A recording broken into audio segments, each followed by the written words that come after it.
Meu caro Sebastião Elvésio, presidente do Instituto Rui Barbosa e presidente dessa mesa da palestra de abertura do nosso 6º Congresso Catarinense de Direito Administrativo.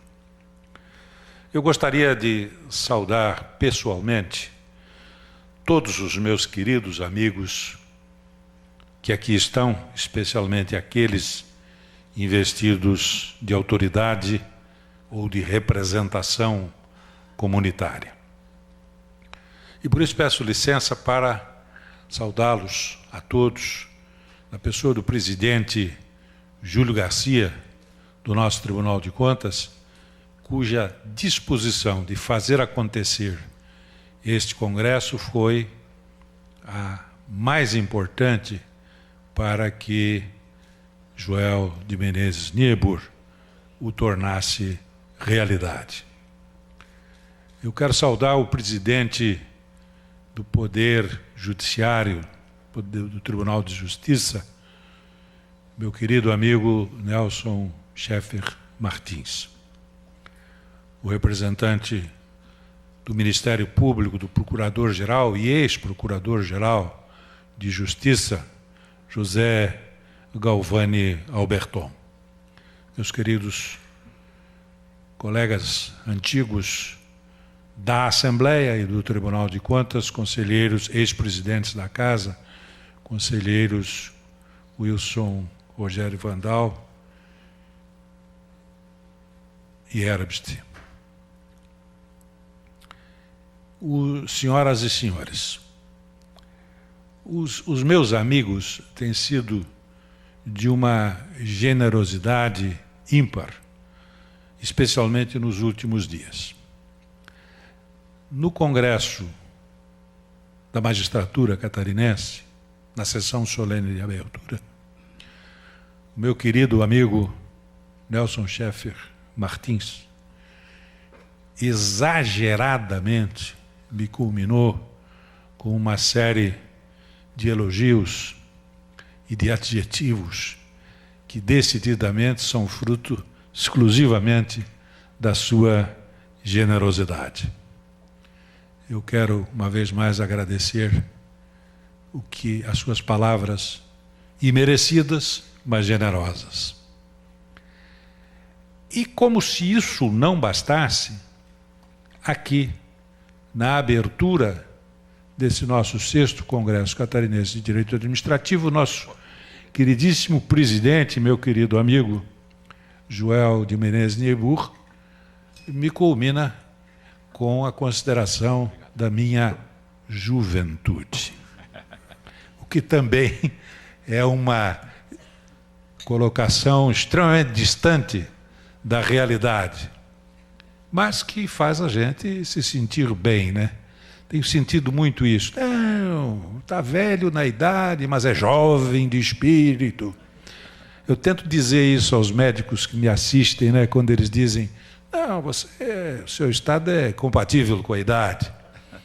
Eu digo, não, mas eu sou jovem de espírito, mas parece que não funciona muito isso no resto do corpo. Eu quero aproveitar essa oportunidade para, em primeiro lugar, agradecer ao presidente Júlio Garcia, e tenho certeza que eu falo em meu nome e no nome de Luiz Roberto Herbst e de Wilson Rogério Vandal, agradecendo a distinção da concessão da medalha do Mérito Tribunal de Contas. Muito obrigado, presidente Júlio Garcia, demais conselheiros, servidores desta casa, por essa distinção, pelos serviços prestados ao longo dos anos. Esse evento, o nosso congresso, como já explicitou com muita clareza Joel de Menezes Niebuhr, ele vai discutir alguns temas muito relevantes do ponto de vista do direito constitucional e do ponto de vista do direito administrativo. Seguramente, e aí sim, os mais jovens ramos do direito. Eles são, os dois, a base da organização dos Estados democráticos de direito, da fixação de limites à ação desse Estado, dos seus deveres e da garantia formal dos direitos individuais. É deles que nasce toda a relação que necessariamente existe entre o indivíduo e o Estado, entre a sociedade e o Estado, entre as organizações e o Estado. E por isso devem merecer uma atenção de estudos constantes. Nós vamos tratar disso e tenho certeza que será sempre com muita profundidade. Mas vamos celebrar também, e o meu querido amigo Sebastião Elvésio já deu uma pequena introdução da importância do tratamento desse tema, quando falou sobre o federalismo e a busca desse federalismo. Nós vamos celebrar o aniversário da Constituição do Estado de Santa Catarina. O aniversário, como todos sabem, é aquele evento que se repete na vida das pessoas, pode ser o nascimento, a morte, o casamento, o divórcio, na vida das organizações, a data da sua fundação, da sua transformação, da sua venda, da sua extinção. E também celebramos nós, desde muitos anos, os aniversários de documentos, de fatos e de atos políticos de maior relevância. A Constituição do nosso Estado foi fruto de um ato político de relevância. E é isso que nos leva a comemorar o seu aniversário. É importante que a gente examine algumas circunstâncias do momento em que a Constituição foi elaborada. Não custa repetir aqui que para se fazer uma nova carta constitucional, uma nova carta política, nós temos que examinar o poder constituinte. Afinal, de onde ele vem, em que circunstâncias ele é gerado, e depois quais são os seus objetivos, quais são as suas possibilidades, quais são os seus limites. As mais conhecidas formas de nascimento do poder constituinte são aquelas que ocorrem nas independências dos países ou na ocorrência de revoluções, que são quebras bruscas da ordem jurídica existente e que acabam demandando a construção de uma nova ordem constitucional. Essa classificação, ela pode ser considerada, sob o aspecto estrito do justnaturalismo, como decorrente do direito natural. Quer dizer, os princípios básicos que decorrem do direito natural precisam ser organizados numa carta política.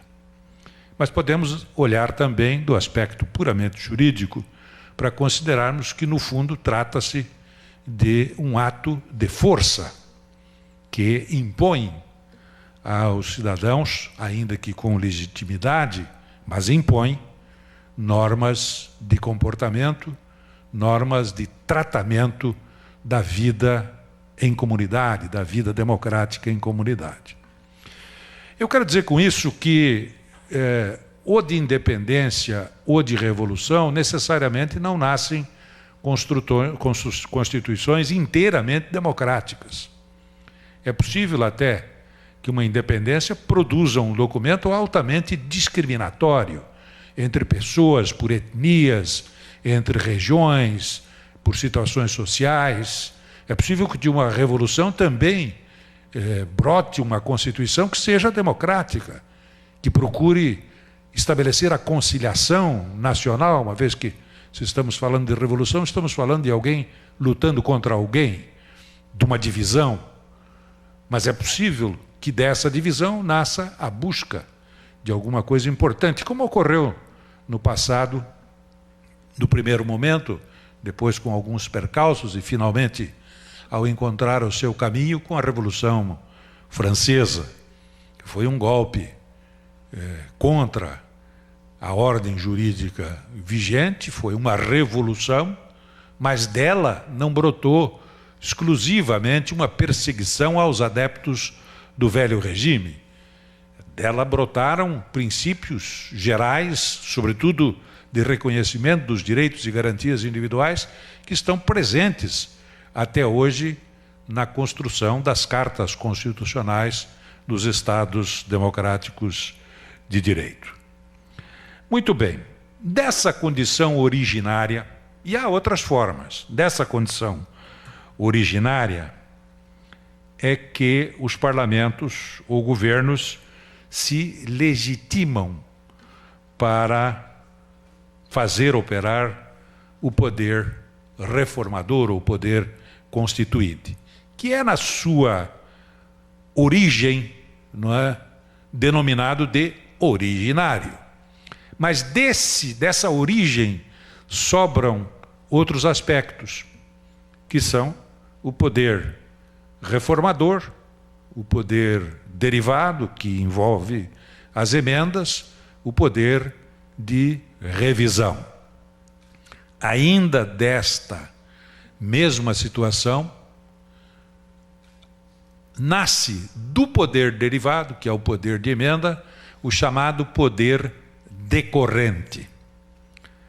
E esse poder decorrente, ele é importante nos estados que se pretendem construir como uma federação, porque daí é que surge a possibilidade dos estados, das regiões autônomas, das províncias, dos municípios, das vilas, se auto-organizarem, exercerem uma parcela daquele poder originário e construírem regras da sua própria autonomia e da sua própria solução para problemas do seu específico interesse. Nós estamos tentando construir uma federação no Brasil, meu caro Sebastião Elvésio, há muitos anos.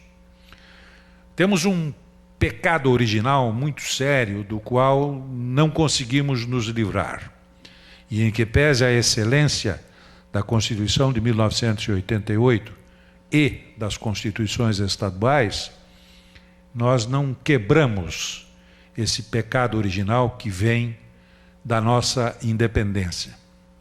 Eu cito sempre um paralelo que poderia ser entre Brasil e Alemanha, ou entre o Brasil e os Estados Unidos, que são federações construídas de outra maneira. A Federação Americana, ela foi construída a partir de 13 colônias inteiramente independentes que cederam parte do seu poder para a União e retiveram para si a maior parte do poder de auto-organização, de disciplina das relações sociais e políticas e de definições mesmo sobre questões que afetam a vida e a morte dos indivíduos. Na Alemanha aconteceu a mesma coisa. Foram estados autônomos que cederam parte do seu poder para o governo federal e aí constituíram a República da Alemanha, dividida no pós-guerra, mas ainda assim a República agora unificada da Alemanha. No caso brasileiro aconteceu ao contrário. Nós éramos, no período imperial, um Estado unitário. Tanto é que não existia Constituição estadual, existia apenas a Constituição outorgada por Dom Pedro em 1824. Ele chegou a convocar, na independência, uma Assembleia Nacional Constituinte, mas aborreceu-se com os rumos que os constituintes estavam tomando, diminuindo-lhe o poder, dissolveu essa Assembleia e outorgou uma carta em 1824, que obviamente não tinha a menor referência à autonomia das províncias que eram dominadas pela corte, pelo poder central. Mas essa é a diferença básica. Este Estado unitário, ele depois se fragmentou em províncias num primeiro momento e depois em estados, sempre chamando de República Federativa. Mas a maior parcela do poder ficou com quem o detinha, isto é, com a União.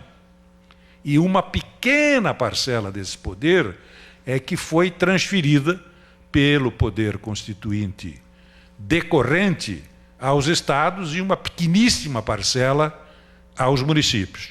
Então, esse pecado original da Federação Brasileira é que nós ainda não conseguimos superar. Eu vou fazer uma observação. O Supremo Tribunal Federal do Brasil, ele tem sido um tribunal avançadíssimo ao longo da sua história na afirmação e na defesa de direitos e garantias individuais, sociais e coletivos. Excepcional. Mas no que diz respeito aos princípios federativos, infelizmente, não. O Supremo Tribunal Federal, pela sua história, pela visão, e não mudou, mudam os ministros, mas essa visão não muda. Ele tem uma visão muito centralizadora do que pode e do que não pode ser feito pelas unidades da federação. Então, se você não segue o modelito expresso na Constituição Federal, é muito difícil você avançar a algum ponto, melhorar alguma coisa no plano estadual. Basta-se dizer que, quando a Constituição Federal fala em normas gerais, ela acaba, ao dispor sobre normas gerais, disciplinando tudo, esgotando o assunto, como ocorre com a lei de procedimentos administrativos, como ocorre com a lei em que o Joel é especialista, a lei de licitações, e outros documentos que deveriam ter da União apenas as normas gerais, cabendo aos estados e aos municípios a disciplina em concreto dos procedimentos a serem adotados para atingir a mesma finalidade de acordo com a realidade local. Mas não é o que ocorre. O Supremo auxilia os adeptos deste centralismo que tolhe, que macula o princípio federativo que precisa ser sempre perseguido. É por essa razão que nós temos que examinar o contexto histórico onde nasceu a Constituição de 1988 e, de consequência, a Constituição Catarinense de 1989. E verificar, isso é que eu acho importante, na nossa Constituição Estadual, o que é que se tentou avançar em termos de federação, em termos de adoção de princípios federativos na construção de soluções locais. A maioria delas atacadas frontalmente perante o poder judiciário, como veremos logo em seguida. Mas vejam que eu falei que uma Constituição deve nascer ou da independência ou da Revolução. As nossas constituições, elas nasceram de movimentos diferentes. Nós tivemos ao longo do tempo uma Constituição outorgada, já falei, de Dom Pedro. Tivemos uma Constituição aprovada por um Congresso Constituinte, que foi a da proclamação da República. Depois tivemos uma ruptura nessa ordem em 1930, quando se instalou um governo provisório. Eu acho que se tivessem deixado, não tivesse havido a Revolução, houvesse constitucionalista de 32 em São Paulo, Getúlio estava no governo provisório até hoje, porque não era a sua intenção deixar aquele governo provisório.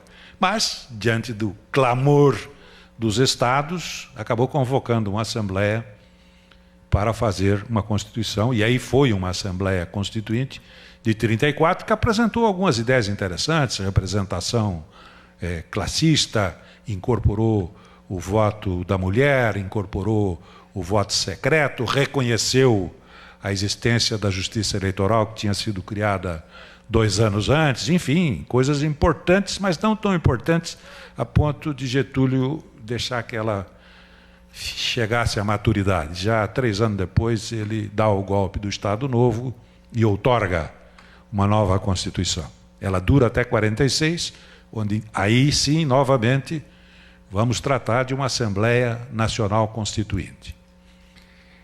Pulando alguns aspectos, a verdade é que a Ordem de 46 ela sofre a grande ruptura em 1964, com a queda do governo, a posse dos militares no poder e o surgimento de uma ordem institucional através de uma figura que não conhecíamos, mas que incorporou-se ao nosso direito, que eram os atos institucionais.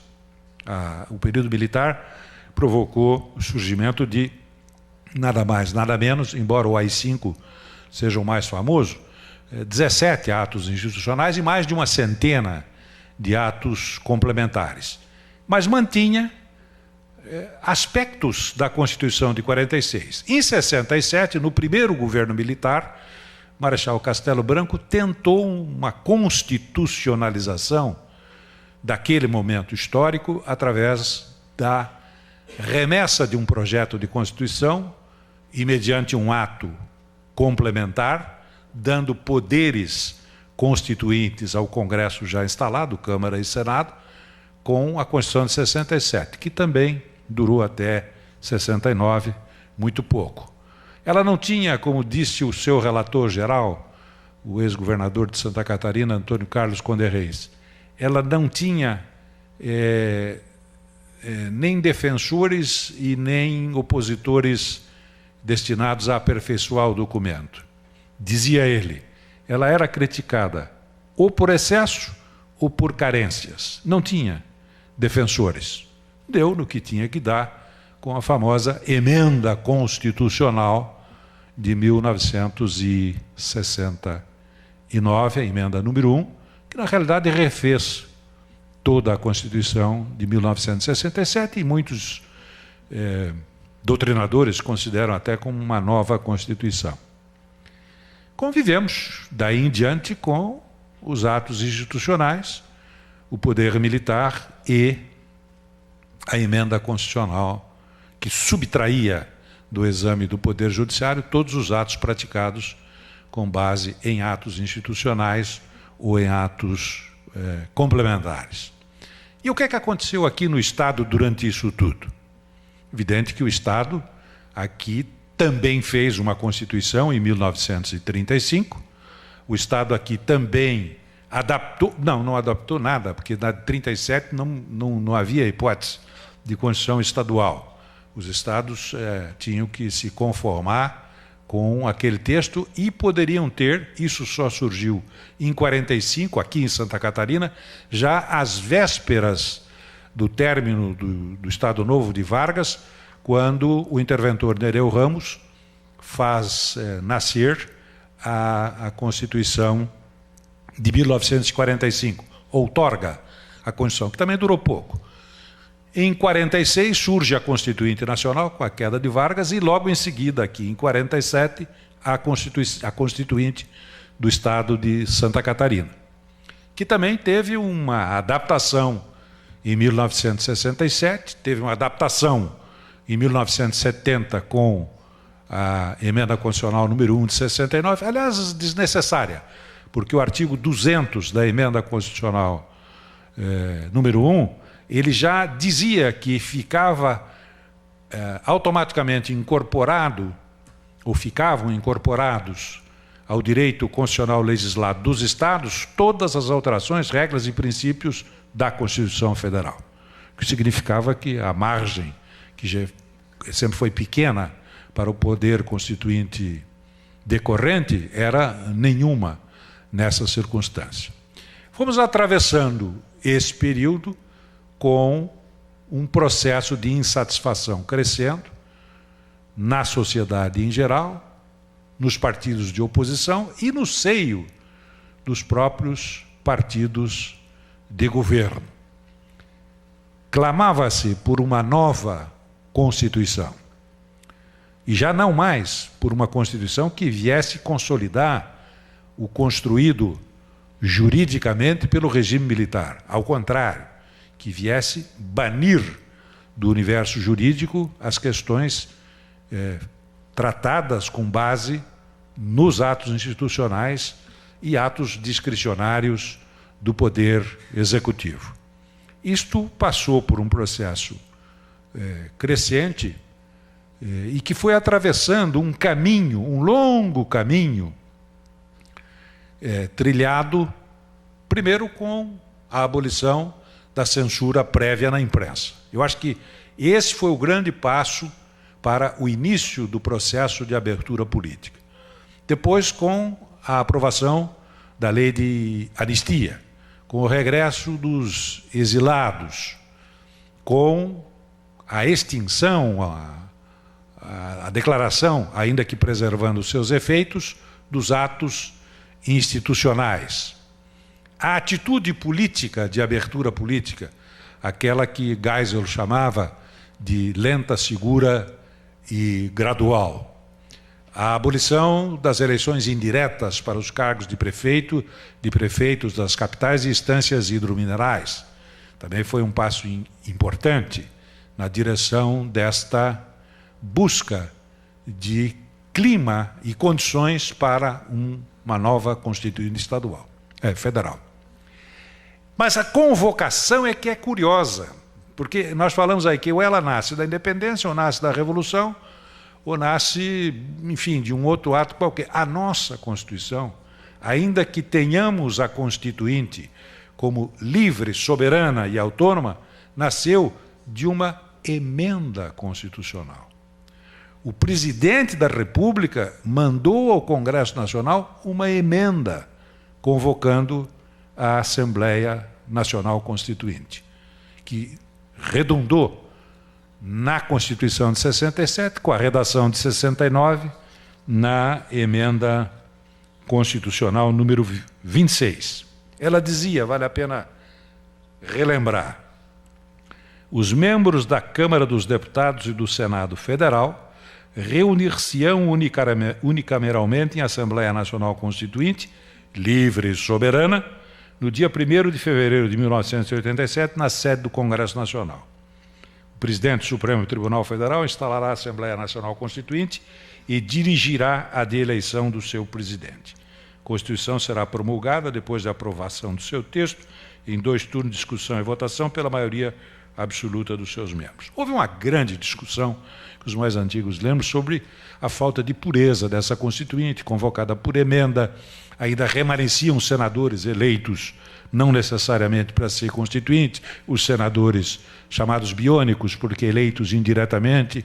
Havia correntes de opinião que entendiam que a Constituinte tinha que ser exclusiva. Isto é, reúne um grupo de representantes do povo para fazer a Constituição e depois manda eles para casa. E aí depois faz uma eleição para os parlamentares. Esse é o sentido da chamada Constituição exclusiva. Mas apesar dessa discussão toda, como de resto em toda a vida brasileira, nós buscamos um entendimento, uma solução cordial. E essa solução cordial passou por uma aproximação entre segmentos importantes do poder militar e segmentos importantes e lúcidos da oposição no Congresso Nacional. É disso que nasceu, então, o entendimento. Vamos fazer pela convocação feita por emenda. Até porque havia um componente político muito forte. O governo tinha sido derrotado nas eleições presidenciais indiretas um pouco antes. Tanto é que quem mandou essa emenda ao Congresso foi o presidente José Sarney, que era vice de Tancredo Neves. Mas a derrota do candidato oficial, do partido do governo, no Congresso de eleição, na eleição pelo colégio eleitoral, também foi um componente muito forte, porque nós caminhássemos para isso. Claro que houve, disso tudo, reflexos aqui em Santa Catarina, mas o mais interessante deles foi depois do surgimento da Constituinte e da Constituição de 1988, quando finalmente chegamos à Constituição sobre a qual nos interessa falar. Ela veio do chamado poder decorrente, porque no ato das disposições constitucionais transitórias, o artigo de número 11, diz o seguinte: cada Assembleia Legislativa, com poderes constituintes, elaborará a Constituição do Estado, no prazo de 1 ano, contado da proclamação da Constituição Federal, obedecidos os princípios desta. Parágrafo único.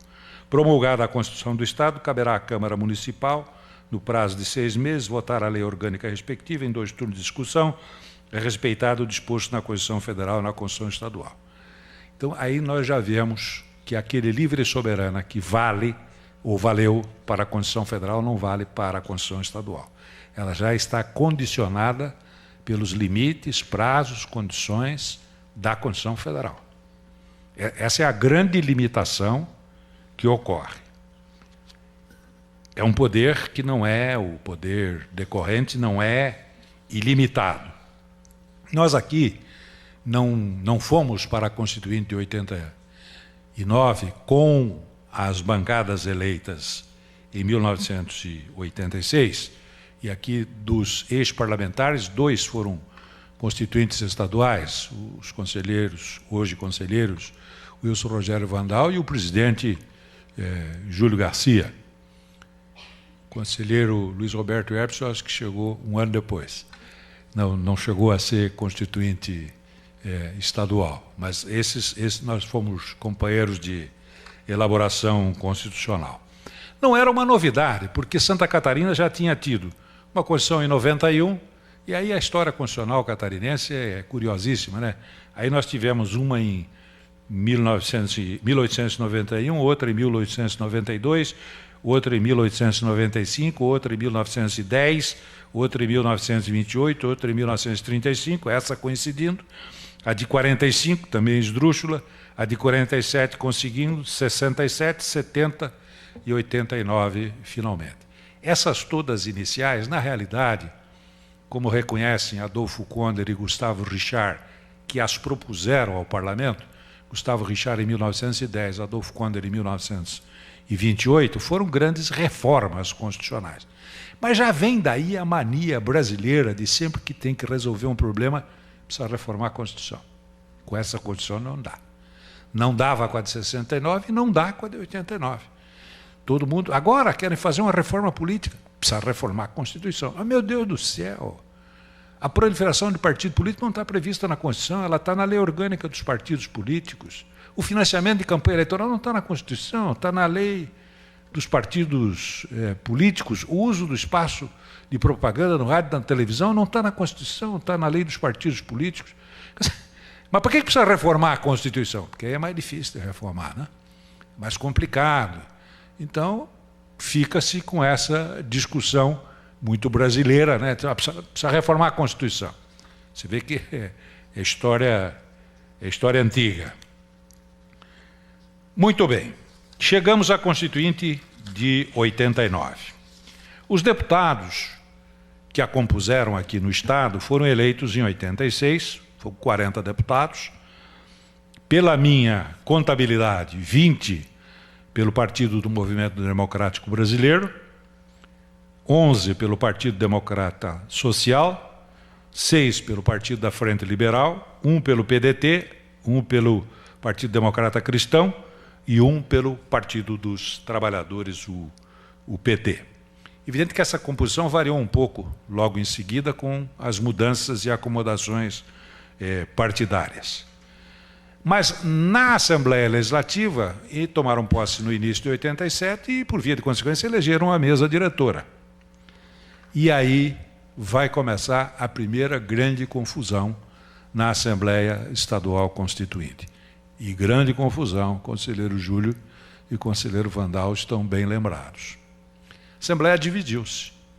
O presidente da Assembleia, que tinha sido eleito em 87, o eminente deputado Juarez Furtado, entendeu que ele deveria presidir a Assembleia Constituinte e conduzir os trabalhos constituintes. E a imensa maioria dos parlamentares entendia que a fórmula teria que ser outra, até baseado no texto da emenda constitucional que dizia cada Assembleia Constituinte. Ela não dizia a Assembleia Constituinte, a Assembleia Legislativa ou as Assembleias Legislativas.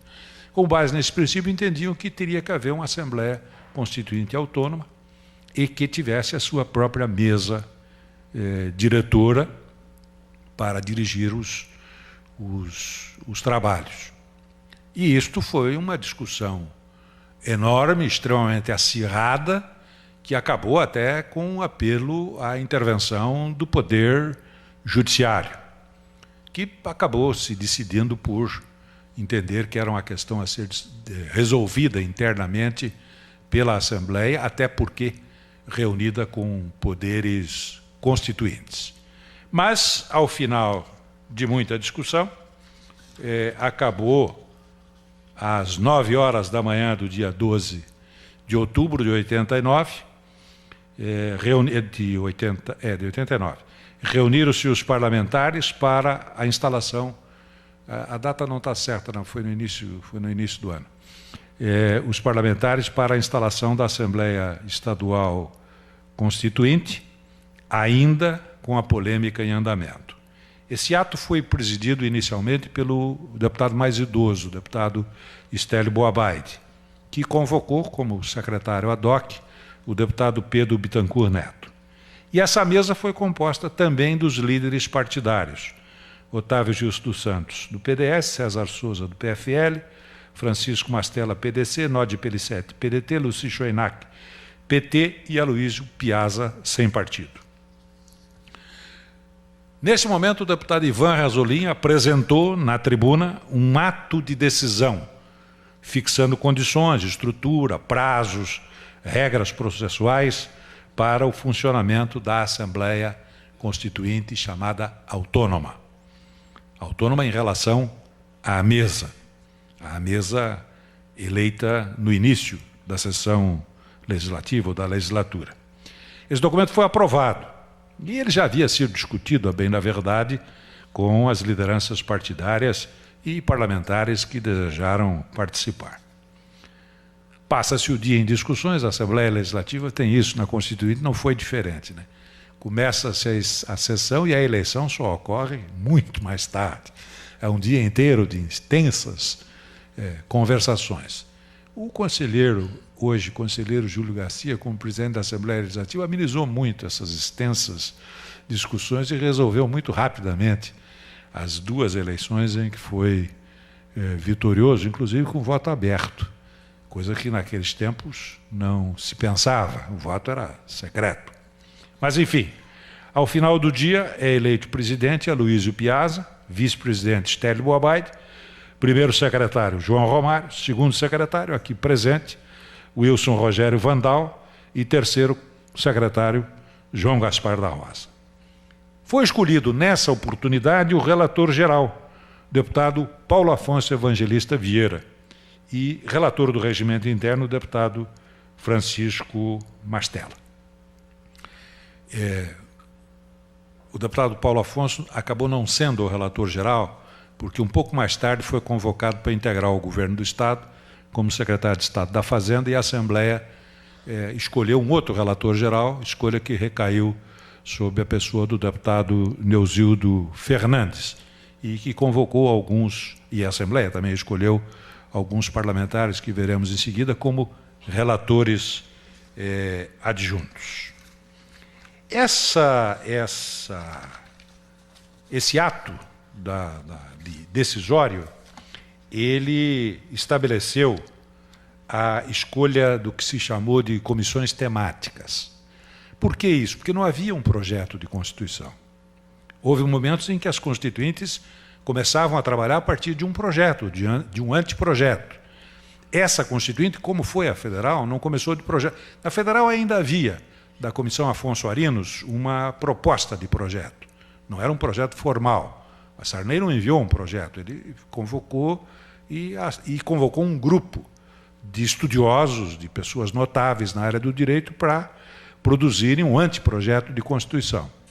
Mas não era um projeto. Aqui também não havia um projeto. Então, por isto, o trabalho começou com as chamadas comissões temáticas, que foram a Comissão dos Princípios Fundamentais, dos Direitos e Liberdades Fundamentais e das Garantias Constitucionais, a Comissão de Organização do Estado de Organização dos Poderes, a Comissão de Assuntos Municipais e Microrregionais, a Comissão de Tributação e Orçamento, a de Ordem Econômica e Financeira e da Ordem Social, e a Comissão de Sistematização, que eu tive o privilégio de presidir.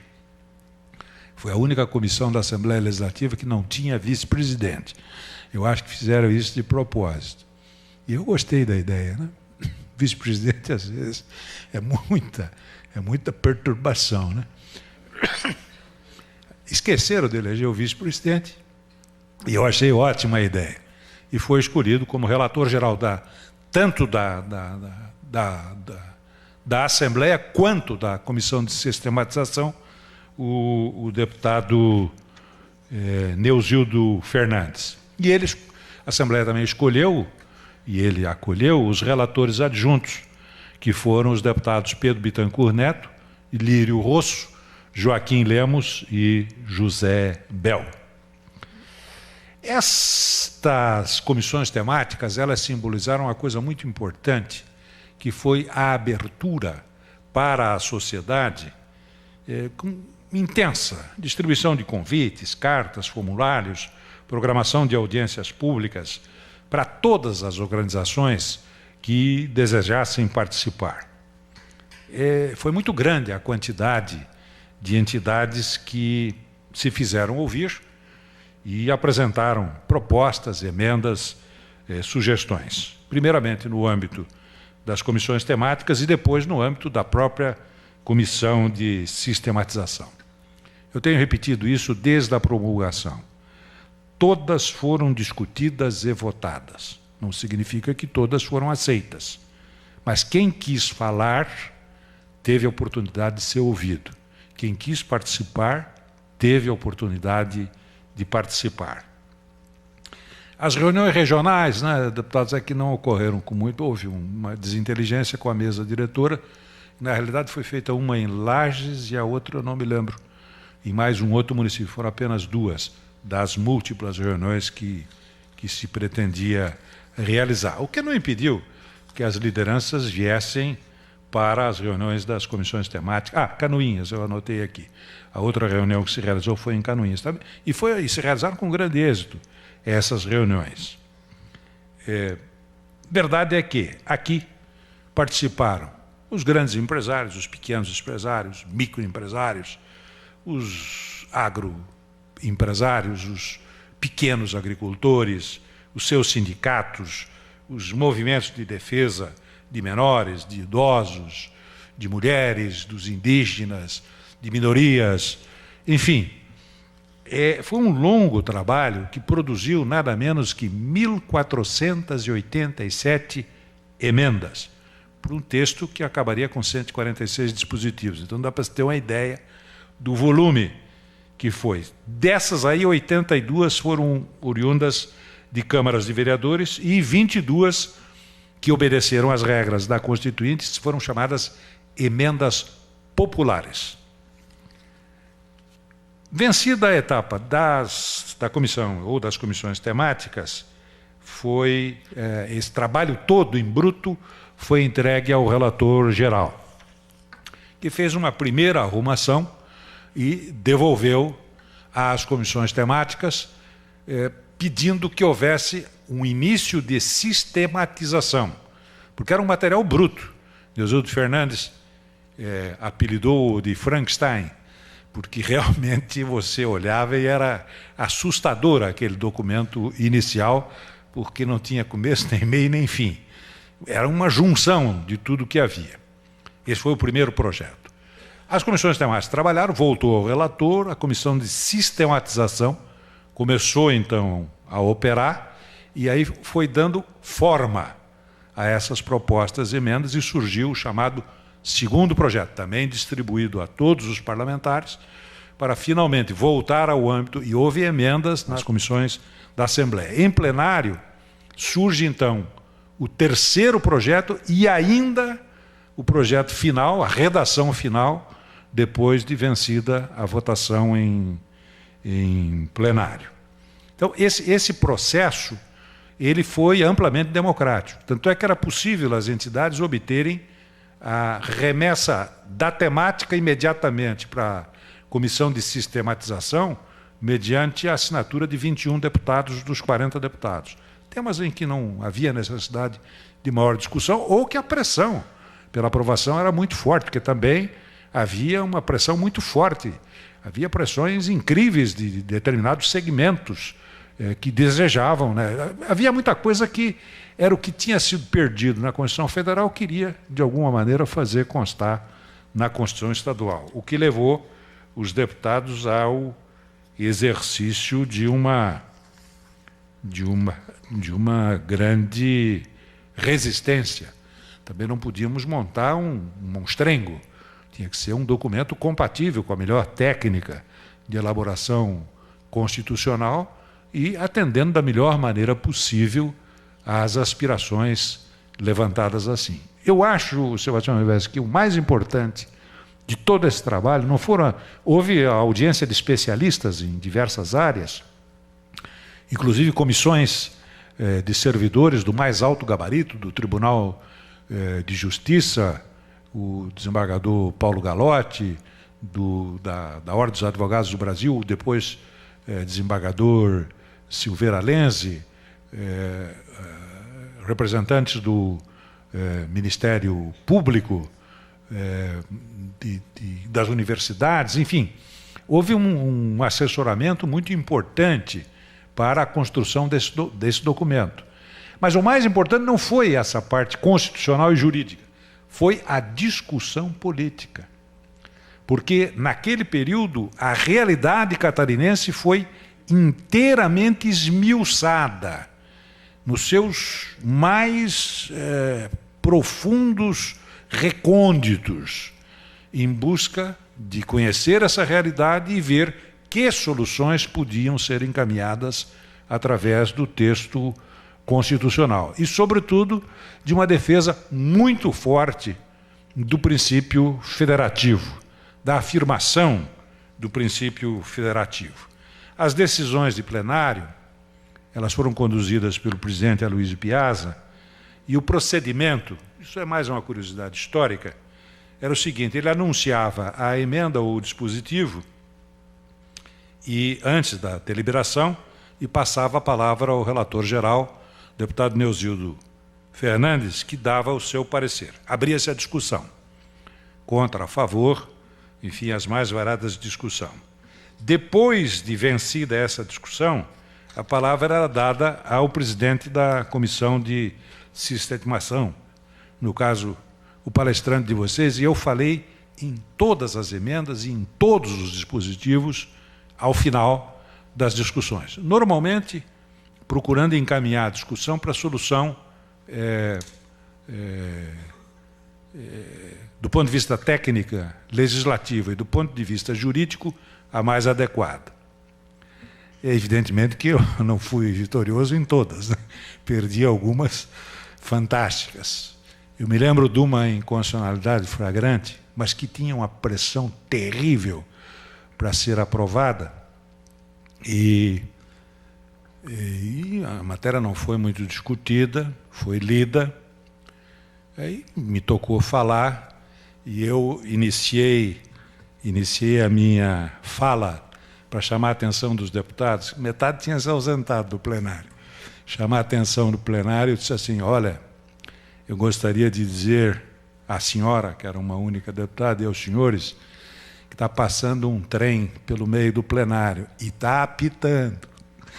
Mas ninguém prestou muito. Depois, o Poder Executivo conseguiu revogar a vigência daquele dispositivo do Poder Judiciário na arguição de inconstitucionalidade.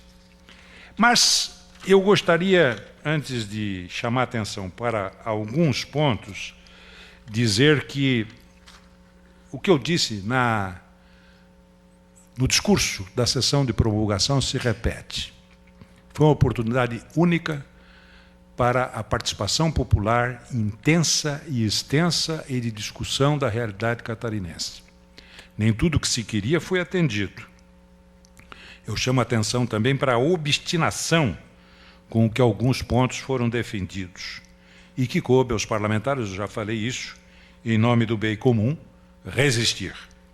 Esse comportamento dos constituintes foi ditado pelo senso de responsabilidade e pela angústia de não negar, pura e simplesmente, mas estabelecer uma discussão. Esse projeto de número 3, a que me referi, ele passou pelo crivo da constitucionalidade, e as emendas que lá ocorreram depois que o texto foi aprovado, né? Ele chegou ao seu final com 146 artigos no corpo permanente, e mais o ato das disposições constitucionais transitórias.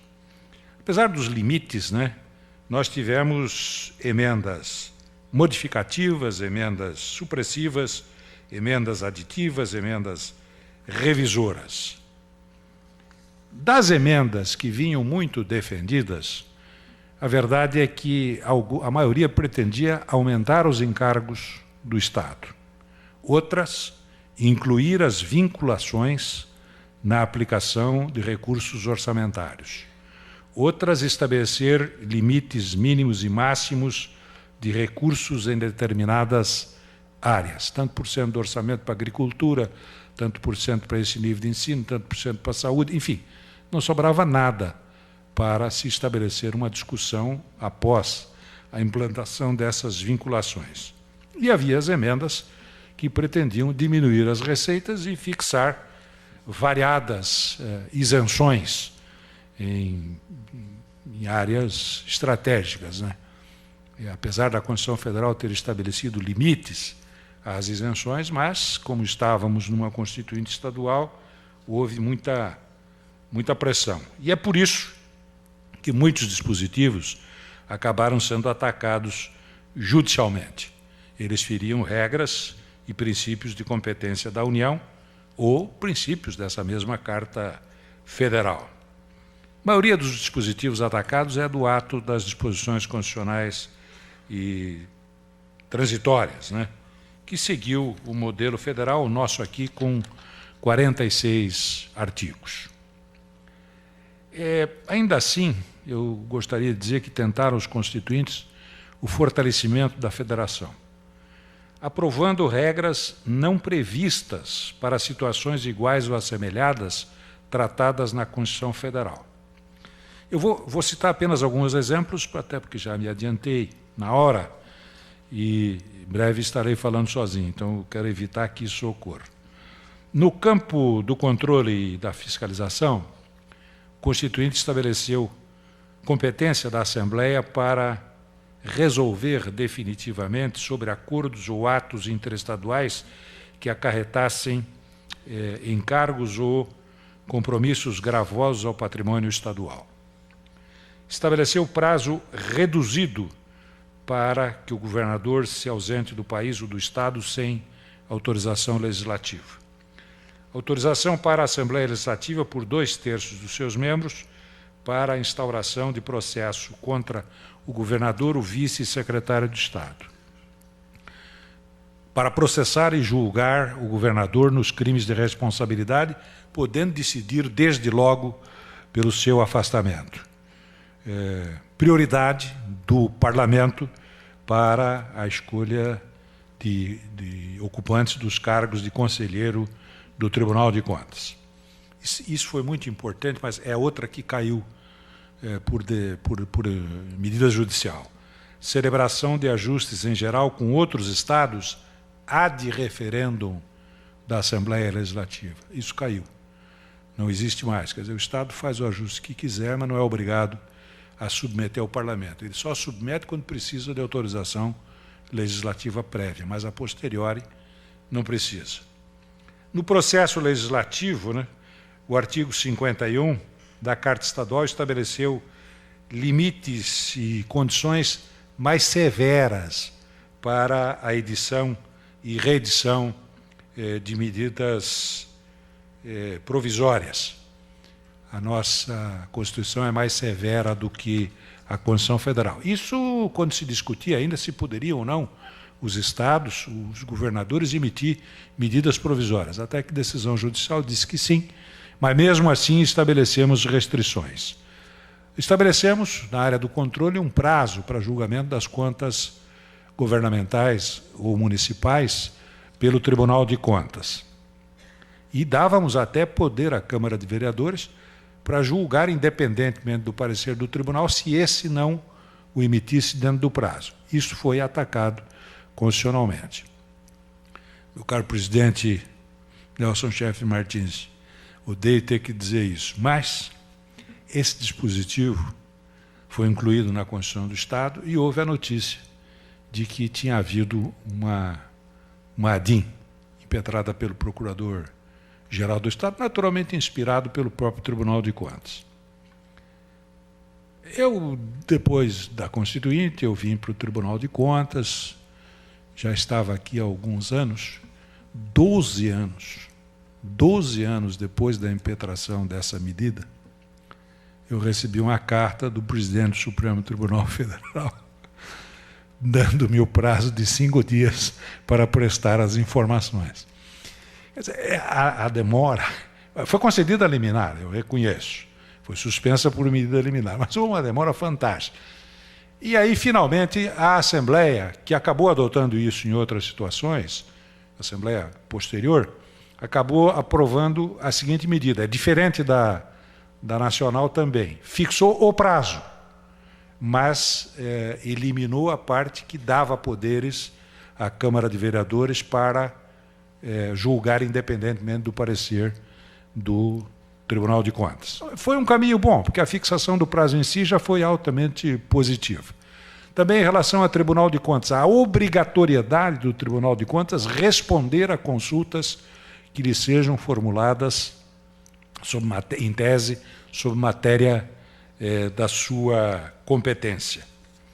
Nós fixamos na Constituição Estadual uma outra escala de vereadores que permitia um número menor de vereadores em cidades de menor porte.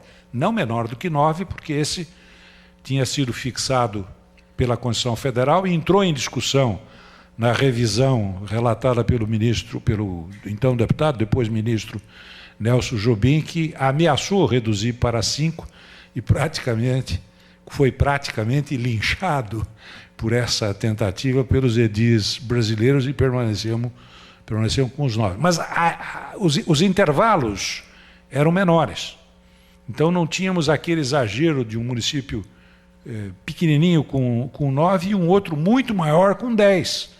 Né? Ou um outro maior ainda com 11. Né? Então esses intervalos eles foram muito bem estudados pela comissão de... Isso perdurou durante algum tempo, até que o Ministério Público olhou aquele dispositivo e disse, está diferente da Constituição Federal. Vamos atacá-lo. E atacaram, e ganharam. Aí, então, voltou a outra regra e por isso é que aumentou. Aí houve um determinado momento que aumentou o número de vereadores. Foi aquele purismo de copiar o modelo da Constituição Federal. O nosso modelo poderia até ferir, do ponto de vista constitucional, mas do ponto de vista federativo era muito melhor, porque ele dava uma representação parlamentar mais compatível com a população. Nós estabelecemos na comunicação social a obrigatoriedade, isso depois mudou por emenda, da publicação dos atos normativos das prefeituras municipais, de serem publicados além do jornal local, do mural, ou do jornal microrregional, no jornal de circulação local. Eu sei que muitos prefeitos não gostam muito dessa ideia, mas eu costumo perguntar a eles sempre, digo, mas vem cá, quando você tem um assunto que você tem interesse que a população saiba, você publica onde? No Diário Oficial ou no jornalzinho local? Ah, não, no jornalzinho local. Então, os atos normativos deveriam também seguir esse caminho, mas hoje é alternativo, publica num ou no outro e isso tem validade. Também estabelecemos regras de suspensão da publicidade governamental. Hoje a lei eleitoral também atua nessa área e também uma exigência de que o Estado, na contratação de serviços de publicidade e de propaganda, e de veiculação obedeça a critérios técnicos, tanto para a elaboração quanto para a veiculação, o que não existe também na Constituição Federal. No campo administrativo, nós fizemos uma insistência grande quanto à fundamentação dos despachos administrativos, para a gente não se deparar como se deparam, minha cara Ana Cristina Blasi, como se deparam os advogados com aquele arquive-se, sem maiores explicações, e aí você tem que ir atrás da motivação que levou a autoridade pública àquela decisão. Insistimos muito com isso, e também com a fixação de prazos para a conclusão dos processos administrativos. E até no ato das disposições constitucionais transitórias, dando um prazo de 6 meses para resolver os assuntos pendentes, naquele momento. É evidente que o Estado atacou e isso não prosperou. Votamos também a representação popular paritária nos conselhos em geral. Quer dizer, não pode haver a predominância de representantes do poder público. Votamos regras para o recebimento de providências nas reclamações, sobretudo quanto ao serviço público e o tempo de duração das investigações.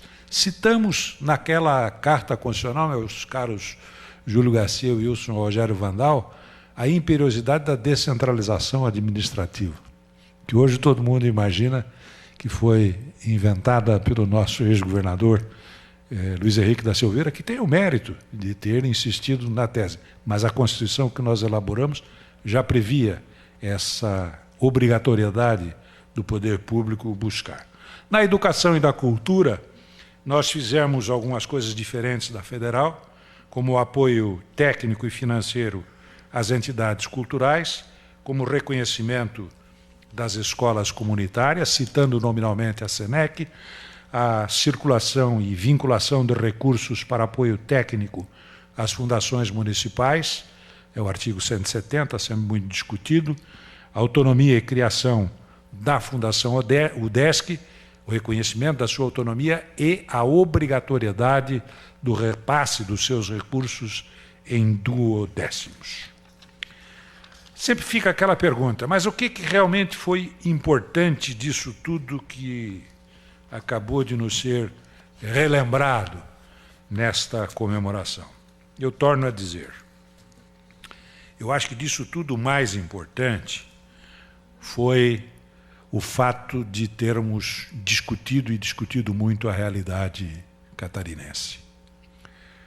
A Constituição foi emendada depois disso, emendada várias vezes. Algumas emendas inovadoras, outras emendas corretivas, outras emendas necessárias em função de decisões judiciais, e algumas até das emendas no ato das disposições constitucionais transitórias acabaram também, por sua vez, sendo atacadas judicialmente. Uma delas aqui pretendia vincular 10% de recursos para aplicação na agricultura, o que fere frontalmente a Constituição Federal. Mas foram 600 e tantas emendas que foram aprovadas até hoje. O federal está em 83 emendas consideradas as de revisão constitucional. Esse negócio das emendas, nós devemos compreender que é da raiz do direito constitucional brasileiro. Tanto é que a Constituição Federal, que foi aprovada em 88, no artigo 3º do ato das disposições constitucionais transitórias, ela já diz que depois de 5 anos vai haver uma revisão. Ela já traz embutida a plasticidade das nossas cartas constitucionais. Eu digo isso porque sempre é comum dizer que não, a Constituição boa dos Estados Unidos nunca foi emendada e é bem pequenininha, etc. Só que lá é o direito anglo-saxão. Lá o direito se constrói pela jurisprudência. O nosso é positivista, ele se constrói pelas leis. E, claro, são importantes as interpretações judiciais, a jurisprudência, mas como fontes auxiliares do direito. Essa plasticidade ela faz parte da nossa realidade.